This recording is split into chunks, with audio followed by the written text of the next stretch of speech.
क्या आपके साथ भी कभी ऐसा हुआ है? कोई अचानक आपकी लाइफ में आया, रोज मैसेज, रोज बातें, हर छोटी चीज में इंटरेस्ट, और धीरे धीरे आपको लगने लगा शायद इस बार कोई सच में मेरी केयर करता है। लेकिन जैसे ही आप इमोशनली अटैच हुए, उसके रिप्लाईज छोटे होने लगे, इंटरेस्ट कम होने लगा, और फिर एक दिन वो बिना किसी एक्सप्लेनेशन के चली गई और आप बस एक ही सवाल सोचते रह गए, गलती मेरी थी या प्रॉब्लम उसमें थी? अगर आपके साथ भी कभी ऐसा हुआ है तो आज की वीडियो सिर्फ आंसर नहीं देगी, बल्कि बताएगी कि हम कुछ लोगों से इतनी जल्दी इमोशनली अटैच क्यों हो जाते हैं और क्यों वही अटैचमेंट हमें सबसे ज्यादा हर्ट करती है। शुरुआत में सब कुछ परफेक्ट लगता है। वो खुद मैसेज करती है, आपके रिप्लाई का वेट करती है, गुड मॉर्निंग, गुड नाइट, हर नोटिफिकेशन देखकर स्माइल आ जाती है। और फिर एक दिन रिप्लाईज थोड़े लेट, फिर और लेट, फिर सिर्फ हाँ, ओके, और आप कंफ्यूज हो जाते हो। कल तक तो सब ठीक था, अचानक क्या बदल गया? यहीं से शुरू होता है एक साइकोलॉजिकल पैटर्न जिसे इंटरमिटेंट रीइंफोर्समेंट कहते हैं। चाहे ये पैटर्न जानबूझकर हो या नेचुरली डेवलप हुआ हो, अगर किसी रिलेशनशिप में कभी बहुत अटेंशन और कभी बहुत डिस्टेंस मिले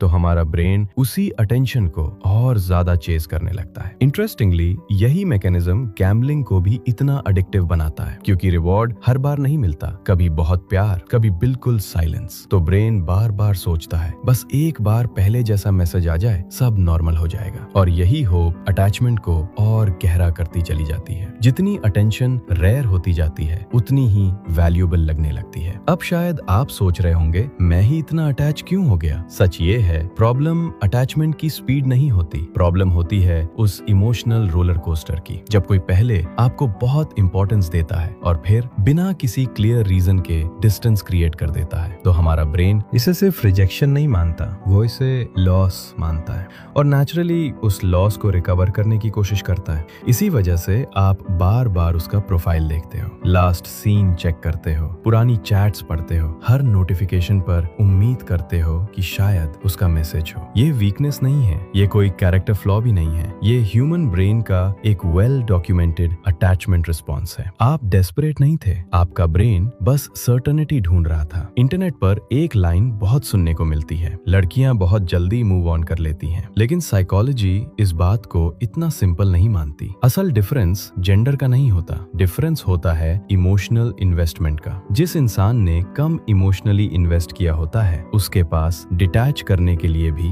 कम होता है। हो सकता है जब आप फ्यूचर इमेजिन कर रहे थे तब तक सामने वाला इमोशनली पीछे हटना शुरू कर चुका हो, और जब रिलेशनशिप ऑफिशियली खत्म हुआ तब तक वो अपने माइंड में पहले ही एग्जिट कर चुका था। इसलिए बाहर से लगता है वो तो एक दिन में मूव ऑन कर गई, लेकिन रियलिटी में उसका मूव ऑन उस दिन नहीं हुआ, वो काफी पहले शुरू हो चुका था। अब सबसे इम्पोर्टेंट बात, हेल्दी रिलेशनशिप्स में अटैचमेंट नेचुरली ग्रो करती है। दोनों लोग लगभग सेम पेस पे इन्वेस्ट करते हैं, दोनों एफर्ट करते हैं, दोनों क्यूरियोसिटी दिखाते हैं, दोनों कंसिस्टेंसी मेंटेन करते हैं। लेकिन अगर एक इंसान धीरे धीरे पीछे हट रहा है और दूसरा उसके और करीब आता जा रहा है, तो प्रॉब्लम प्यार की नहीं, प्रॉब्लम इम्बैलेंस की है। और इसी इम्बैलेंस को बहुत लोग ट्रू लव समझ बैठते हैं, जबकि साइकोलॉजी कहती है ये अक्सर इमोशनल डिपेंडेंसी का सिग्नल हो सकता है। याद रखिए, हेल्दी लव आपको शांत बनाता है, लेकिन अनहेल्दी अनसर्टेनिटी आपको चेस करवाती है। तो अगर आपके साथ भी कभी ऐसा हुआ है या आज भी आप किसी को भूल नहीं पा रहे, तो एक बात हमेशा याद रखना, आप वीक नहीं हो, आप नीडी भी नहीं हो। आपका ब्रेन बस एक ऐसे पैटर्न में फंस गया था जहां अनसर्टेनिटी ने